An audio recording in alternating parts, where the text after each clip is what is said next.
Arrête-toi. Quoi que tu étais en train de faire à l'instant, arrête et donne-moi toute ton attention pour un seul moment. Ce que je m'apprête à te dire n'est pas général. Ce n'est pas un message construit pour le monde entier. Il a été construit pour un type spécifique de personne. Et si quelque chose en toi s'est figé quand tu as lu ces mots dans le titre, si quelque chose au centre de ta poitrine a reconnu quelque chose avant même que je commence à parler, cette immobilité n'est pas une coïncidence, c'est une identification. C'est la part de toi qui sait déjà pourquoi ce message est arrivé aujourd'hui, à cette date précise, à cette heure précise de ta vie. Alors je te demande de rester. Reste jusqu'au bout. Parce que le mot qui clôt ce message est le mot qui ouvre le prochain chapitre de ta vie. Et tu as besoin de l'entendre en entier. Au moment où nous clôturerons ce soir, je vais te donner quelque chose dont tu as besoin depuis très longtemps. D'abord, je vais nommer les signes, et je parle des signes spécifiques, indubitables, qui ont traversé tes jours et tes nuits ces dernières semaines. Des signes que tu ne savais pas comment interpréter parce que personne autour de toi ne parle la langue dans laquelle ils sont écrits. Deuxièmement, je vais te montrer ce qui s'est réellement passé dans l'espace invisible, derrière chaque porte fermée de ton passé. Parce que ces portes fermées n'étaient pas l'histoire que tu croyais. Elles étaient tout autre chose. Et quand tu comprendras ce qu'elles étaient, le poids que tu portes va se soulever d'une manière que tu n'as pas ressentie depuis longtemps. Et troisièmement, avant que ce message ne se termine, je vais prononcer une déclaration directement sur ta vie.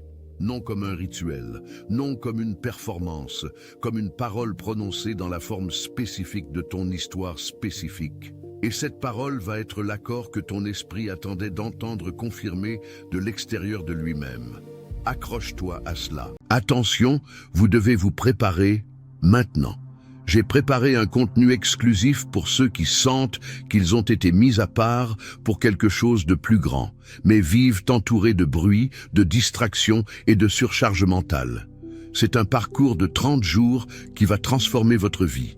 Un chemin guidé pour blinder votre esprit et vous préparer à ce qui vient avec des pratiques quotidiennes de focus, de limites et de discipline. Également disponible en version audio immersive. Plus de 10 000 lecteurs ont déjà transformé leur vie grâce au parcours de 30 jours. Des milliers de personnes ont déjà commencé cette transformation. Des gens comme vous, qui en avaient assez de vivre dans le brouillard. Des personnes ordinaires qui ont décidé de ne plus accepter le chaos mental.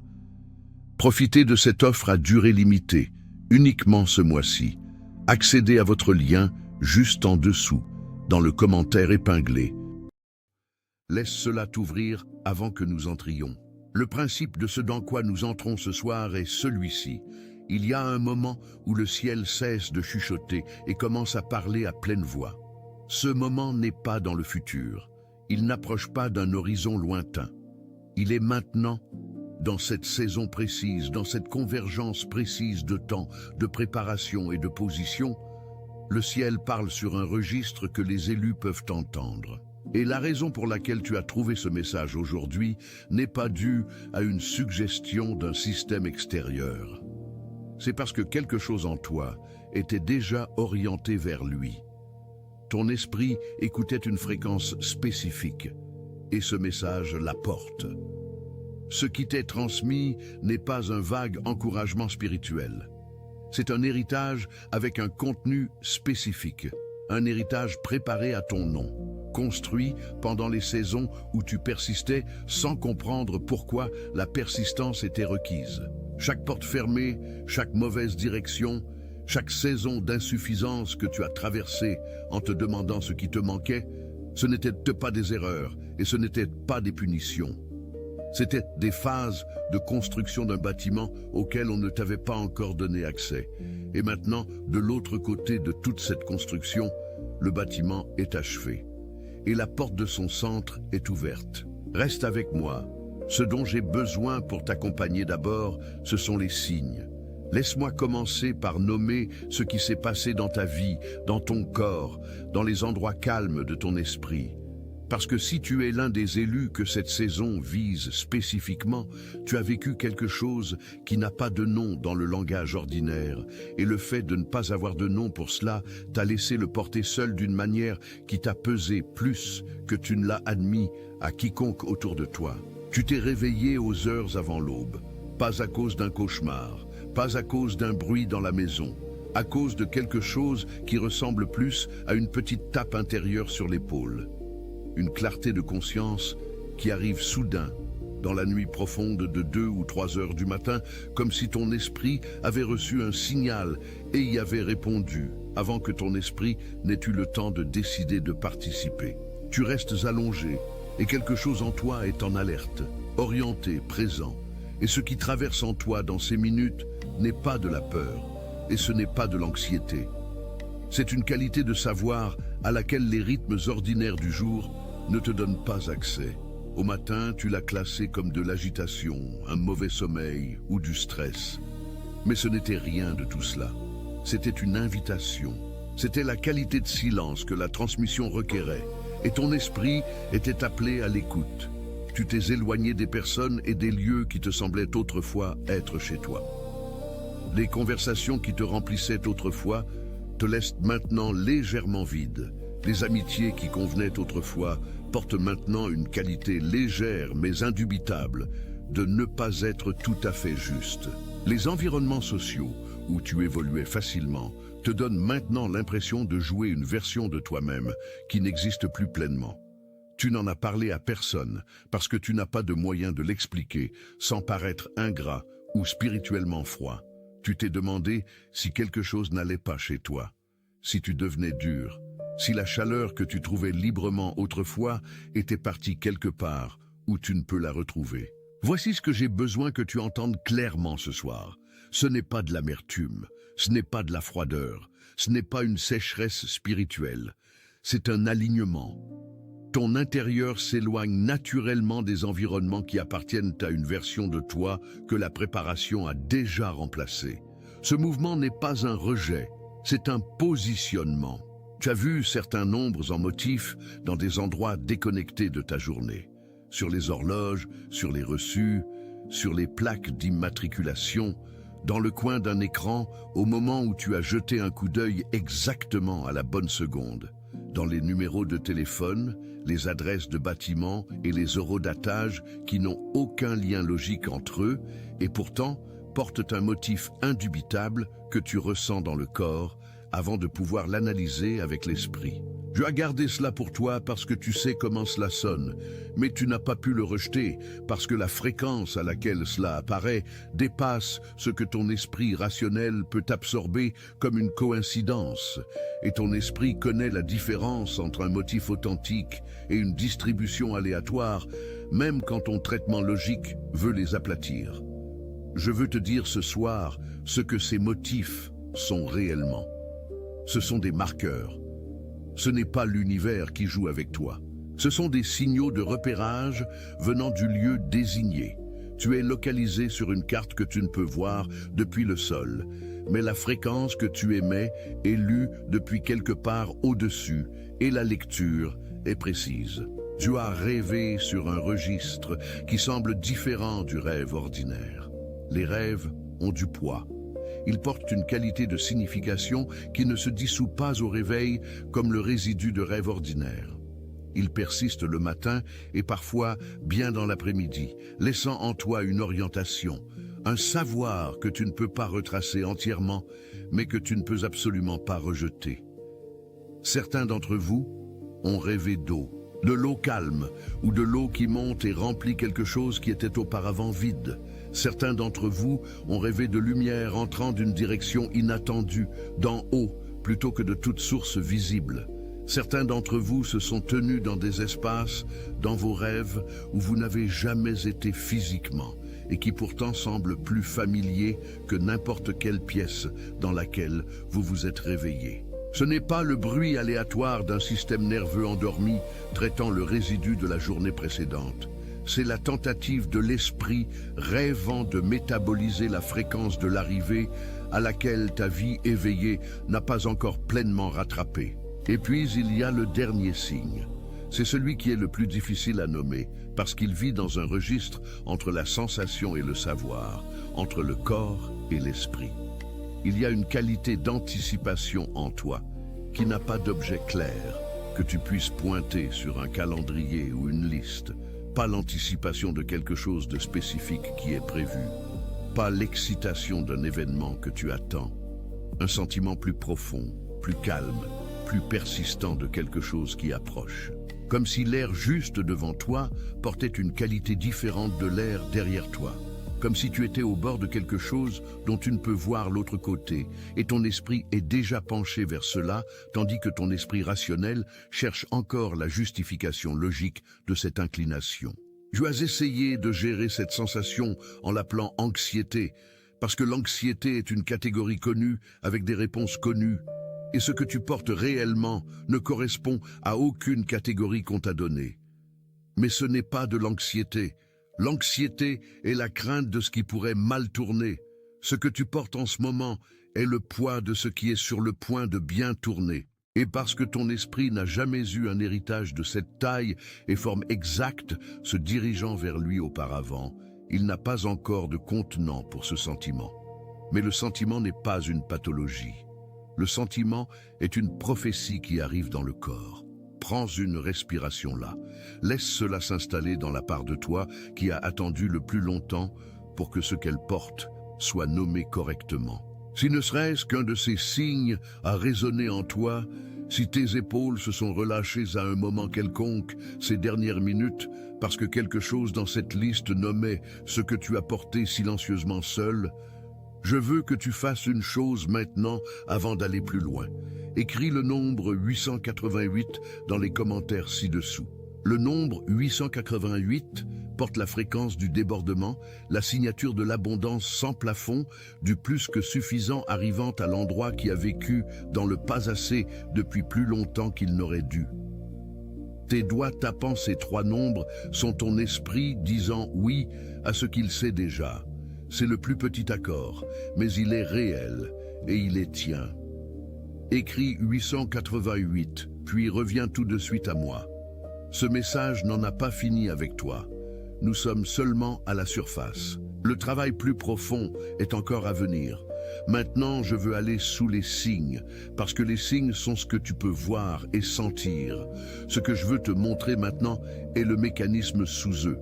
Le seul motif qui a opéré dans ta vie à travers la plupart des saisons qui semblaient être des échecs ou de la stagnation, et qui a été mal identifié presque chaque fois qu'il est apparu. Voici le motif. Tu as apporté ta fin authentique, une vraie fin légitime, la fin de quelqu'un qui était réellement destiné à quelque chose de grand, et tu l'as dirigé avec une énorme constance vers des routes qui n'étaient jamais tes routes. Non parce que tu manquais de sagesse, non parce que tu étais négligent dans tes choix, mais parce que tu as été envoyé d'abord sur ces routes pour être redirigé. Elles n'étaient pas des destinations, c'étaient des vérifications de navigation. C'étaient les portes qui devaient être fermement fermées pour qu'éventuellement tu cesses de faire face à leur direction et te tournes pour voir la porte qui était restée ouverte de l'autre côté de toi tout ce temps. Mais voici ce qui a rendu le motif si coûteux. Tu es le genre de personne qui n'abandonne pas facilement.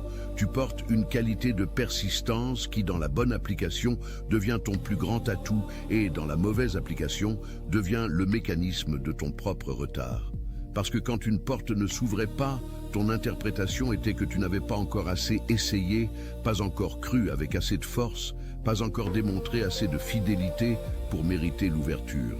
Et donc, tu retournais à la même porte avec plus d'efforts, plus d'intensité, plus de sacrifice, et la porte restait fermée.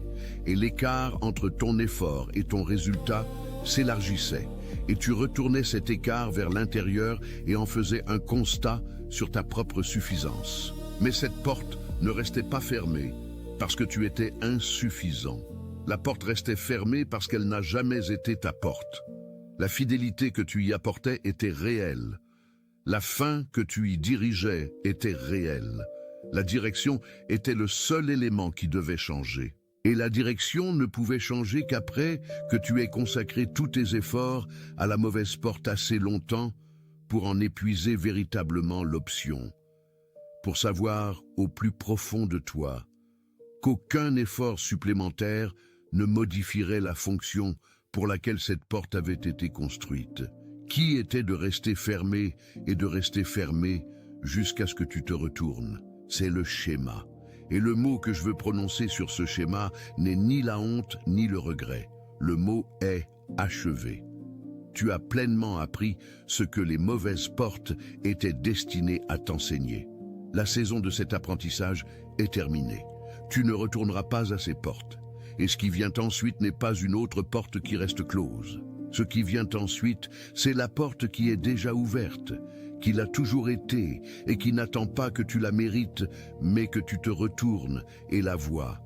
Mais voici ce que presque personne ne comprend à propos de ce moment.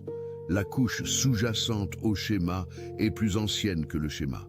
Et pour recevoir pleinement ce qui vient, tu dois voir cette chose plus ancienne. Reste avec moi, car ce qui suit est la couche sous la couche, celle sur laquelle tout le reste est bâti. Bien avant les saisons des efforts mal dirigés, avant les portes qui restaient closes, avant la fin qui était réelle, mais la direction qui était erronée, quelque chose de plus précoce s'est produit. Quelque chose à la racine. Quelque chose qui ne s'est pas annoncé comme significatif sur le moment, mais qui s'est implanté dans l'architecture de ta compréhension de ce qu'il t'était permis d'atteindre. Quelqu'un t'a terni, pas éteint, terni. Cela a peut-être été un mot prononcé par une personne qui détenait une autorité dans ta vie et l'a utilisé avec négligence. Cela a peut-être été un silence, une absence soutenue et pesante du type de reconnaissance qui dit à un esprit en formation « Ce que tu perçois en toi est réel et il t'appartient ». Cela a peut-être été le message accumulé d'un environnement qui n'avait tout simplement pas le vocabulaire pour voir ce que tu portais, et donc n'a rien nommé. Et l'absence de nomination est devenue, avec le temps, un amoindrissement silencieux. Quelle que soit la façon dont c'est arrivé, l'effet fut le même. Quelque part dans ta formation, un plafond a été installé juste en dessous du sol de ton héritage véritable. Et pendant des années, pendant des décennies, dans certains cas, tu as vécu dans l'espace entre ce faux plafond et le sol, faisant un vrai travail dans un espace toujours plus petit que celui pour lequel tu étais bâti, ressentant le bourdonnement bas et persistant d'inachèvement qui ne voulait pas disparaître. Peu importe ce que tu accomplissais dans l'espace rétréci, je veux te guider à travers quelque chose. Imagine que tu te tiens dans le hall central d'un bâtiment très ancien. Pas un bâtiment moderne. Quelque chose avec de la hauteur sous plafond, des murs de pierre et des couloirs menant à des ailes et des salles que tu n'as pas encore parcourues. Tu as vécu dans une section de ce bâtiment pendant longtemps.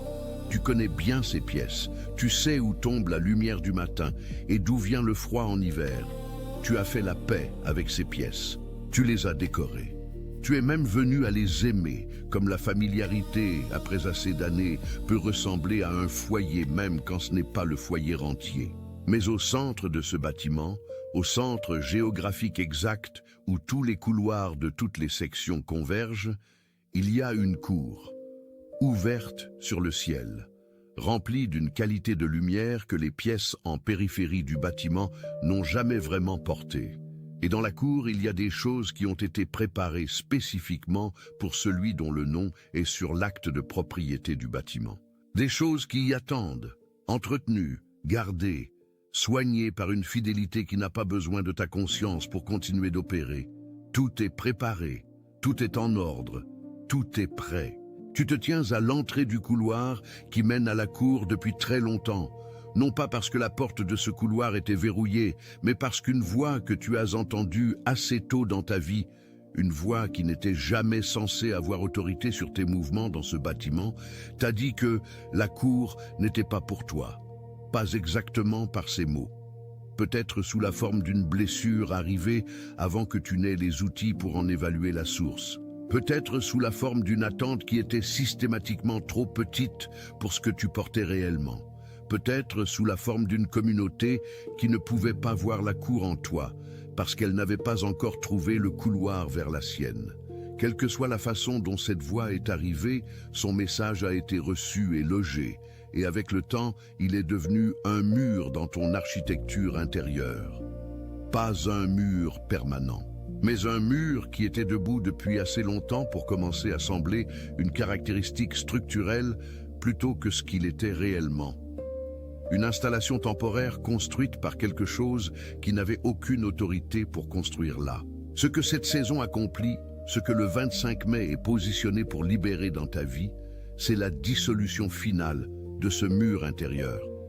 Non par la force, non par une intervention spirituelle dramatique, mais par la maturation naturelle qui s'est produite en toi à travers toutes ces saisons d'efforts mal dirigés, à travers toutes ces portes closes, à travers toutes ces nuits de formation silencieuse où personne ne regardait et rien de visible ne répondait à ton investissement. La formation a produit une version de toi que la cour peut enfin accueillir. Pas une meilleure version dans le sens de plus d'efforts, plus de performance, plus de mérite. Une version achevée, celle qui était toujours en construction. Le bâtiment lui-même était toujours complet. Ton accès à son centre a simplement nécessité une préparation qui a pris plus de temps que tu ne le voulais et a coûté plus qu'on ne te l'avait dit au départ. La cour n'est plus de l'autre côté d'un mur, le mur n'est plus là, le couloir est ouvert. Et tu te tiens à l'entrée d'un espace qui porte ton nom sur l'acte de propriété. Prends une inspiration ici. Reste avec cela un instant. Si quelque chose en toi vient de s'ouvrir, si cette image de la cour a atterri à un endroit que ton esprit analytique ne peut pas tout à fait localiser, mais que ton esprit a reconnu immédiatement, avant même que la phrase ne soit terminée, écris les mots « Je la vois » dans les commentaires ci-dessous. Laisse la reconnaissance devenir visible dans ton propre registre. L'acte d'écrire ces 3 mots n'est pas une performance pour quiconque regarde. C'est un saut sur ce qui vient de bouger en toi. Écris « Je la vois », puis reviens tout de suite à moi. Car ce qui vient ensuite est la couche qui nomme exactement ce qui t'attend dans la cour. La richesse que Dieu a préparée pour toi, et je veux être précis avec ce mot, car je ne l'utilise pas comme une métaphore et je ne la réduis pas à une seule expression. Cette richesse est complète. Elle inclut des ressources. Elle inclut de l'argent, et je ne vais pas adoucir ce mot ou l'obscurcir derrière une abstraction spirituelle, car l'expression matérielle de l'abondance fait partie de l'héritage, et tu as maintenu l'alliance avec cette vérité même dans les saisons où la preuve en était invisible. Mais elle inclut aussi l'accès, des relations positionnées, des personnes dont l'assignation dans cette saison est de tenir ouvertes les portes vers des pièces déjà meublées avec ce dont tu as besoin, et dont les chemins sont sur le point de croiser le tien non par accident mais par quelque chose qui se déplace avec bien plus de précision que l'accident. Elle inclut la clarté, une clarté propre, spécifique, actionnable, sur ce que tu es envoyé construire, créer, gérer et libérer dans ce prochain chapitre, arrivant avec une netteté que le bruit de l'effort était toujours trop fort pour laisser passer. Elle inclut la libération des poids spécifiques, matériels, émotionnels, relationnels, qui ont agi comme des ancres sur tes mouvements sans que tu sois pleinement conscient de combien leur traînée te coûtait. L'héritage n'est pas une provision partielle, c'est l'accomplissement d'une alliance maintenue à travers un long hiver. Et voici le mot que je veux déposer avec soin avant d'aller plus loin, car c'est le mot qui change la posture de la réception. Tu n'auras pas à mériter ce qui vient. Je sais que cela ressemble à une phrase que tu as déjà entendue et pour laquelle tu as ensuite passé des années à chercher les exigences cachées. Alors, laisse-moi être spécifique sur ce que je veux dire. Le mérite est terminé. La préparation était le mérite. Les saisons de fidélité sans retour visible étaient le mérite. La persistance face aux portes closes était le mérite. La formation qui s'est produite dans le silence, dans les heures sombres du matin, dans les longues périodes où aucun applaudissement ne venait et l'épreuve était mince et le plafond semblait plus bas que la veille, c'était le mérite. Et maintenant, cette saison est achevée.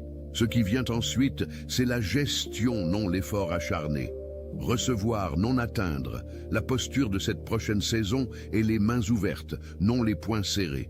Tu ne vas pas te frayer un chemin de force dans la cour. Tu vas y entrer avec la dignité sans hâte de quelqu'un qui y a toujours appartenu. Mais j'ai dit que je nommerais l'avertissement. Et je ne le passerai pas sous silence, car la prémisse qui t'a amené à ce message le portait déjà. Et tu avais besoin de l'entendre prononcer à haute voix. Quand la promesse se rapproche, et elle est proche, je parle d'une saison mesurable, en semaines et jours, plutôt qu'en années et décennies. Quand la vraie chose approche, les contrefaçons apparaissent. Ce n'est pas une coïncidence, ce n'est pas une attaque spirituelle dont il faut avoir peur. C'est simplement ce que la proximité avec l'original produit toujours, des imitations qui portent la silhouette de ton rêve, mais pas sa substance. Elles apparaîtront comme des opportunités qui s'ouvrent rapidement, qui portent une urgence, qui te demandent de décider avant que tu n'aies eu le temps de sentir si la paix est véritablement présente. Elles apparaîtront comme des voix qui te renomment ton rêve, dans un langage presque correct, mais avec une destination légèrement différente attachée. Elles apparaîtront comme des raccourcis, des moyens d'arriver à l'apparence de la chose sans l'intégrité de la chose en dessous. Et le test n'est pas complexe. Le test est simplement, est-ce que cela porte la paix? Non la paix de la facilité ou de l'évitement, la paix de l'accomplissement. Est-ce que cela porte la signature de quelque chose qui t'appartient ou la signature de quelque chose qui ressemble seulement à ce qui t'appartient?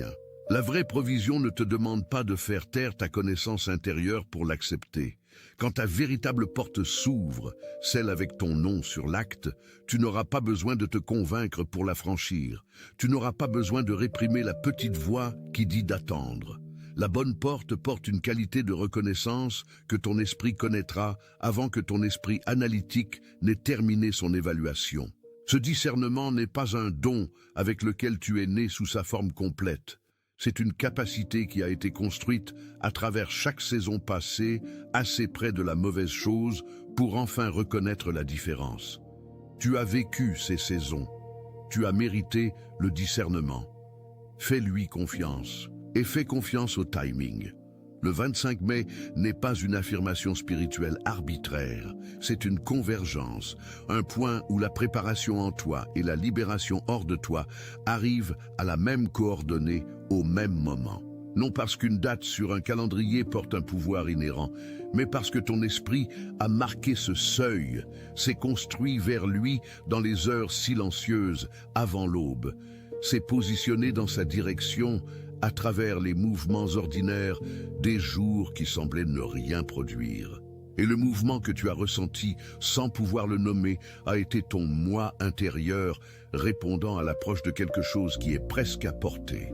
L'attente se termine, non pas de manière abstraite, de manière spécifique, dans l'espace matériel de ta vie réelle, dans les semaines et les mois qui viennent immédiatement, tu vas commencer à voir les premières pièces de la cour.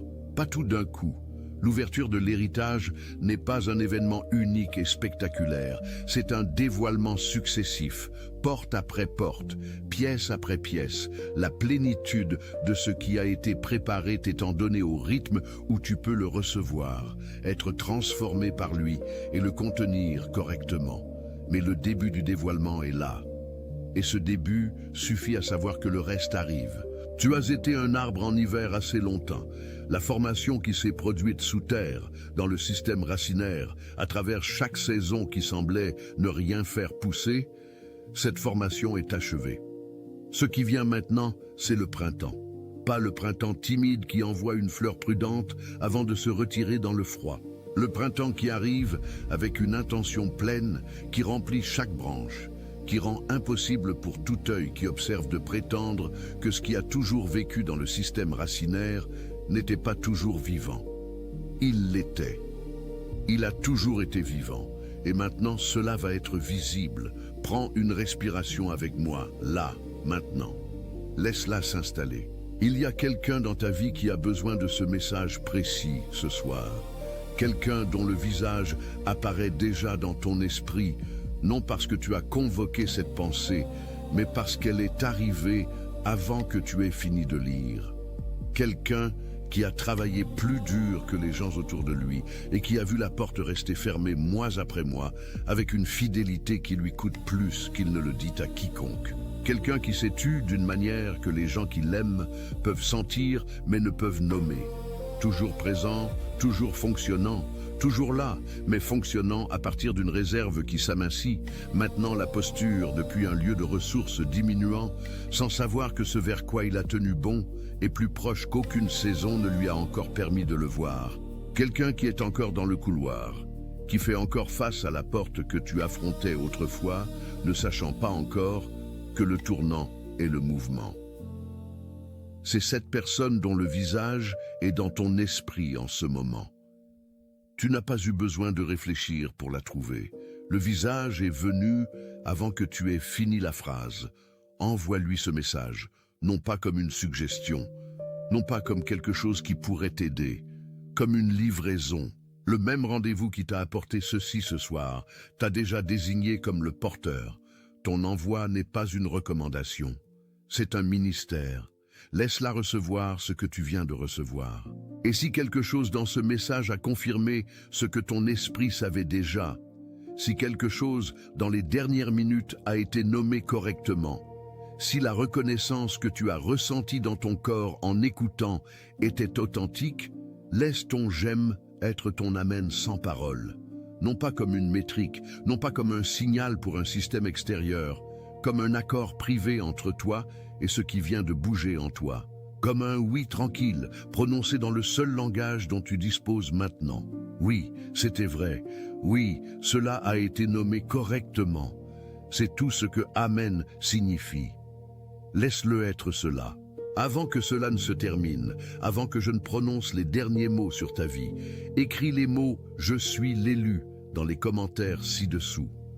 Non pas comme une déclaration de supériorité sur quiconque autour de toi, non pas comme une vantardise, comme une confirmation tranquille, établie, irrévocable de ce qui est vrai à ton sujet depuis très longtemps et qui n'a peut-être pas encore été pleinement exprimé à voix haute, d'une manière où tu t'es réellement permis d'y croire. Tu es l'élu pour qui cette préparation était faite. Tu es l'élu que la formation construisait tout au long de l'hiver. Tu es l'élu que le débordement a été construit pour atteindre. Tu es l'élu que la cour attendait. Tu es l'élu que l'Alliance a protégé à travers chaque saison qui a essayé de te convaincre du contraire. Écris-le lentement. Laisse chaque mot porter ce qu'il porte. Je suis l'élu. Laisse tes mains faire ce que ton esprit fait tranquillement depuis plus longtemps que tu ne peux le nommer. Tu es engagé. Tu as maintenu la posture à travers des saisons qui exigeaient tout de... Attention, vous devez vous préparer maintenant. J'ai préparé un contenu exclusif pour ceux qui sentent qu'ils ont été mis à part pour quelque chose de plus grand, mais vivent entourés de bruit, de distractions et de surcharge mentale. C'est un parcours de 30 jours qui va transformer votre vie, un chemin guidé pour blinder votre esprit et vous préparer à ce qui vient avec des pratiques quotidiennes de focus, de limites et de discipline, également disponibles en version audio immersive. Plus de 10 000 lecteurs ont déjà transformé leur vie grâce au parcours de 30 jours. Des milliers de personnes ont déjà commencé cette transformation. Des gens comme vous, qui en avaient assez de vivre dans le brouillard. Des personnes ordinaires qui ont décidé de ne plus accepter le chaos mental. Profitez de cette offre à durée limitée, uniquement ce mois-ci. Accédez à votre lien juste en dessous, dans le commentaire épinglé.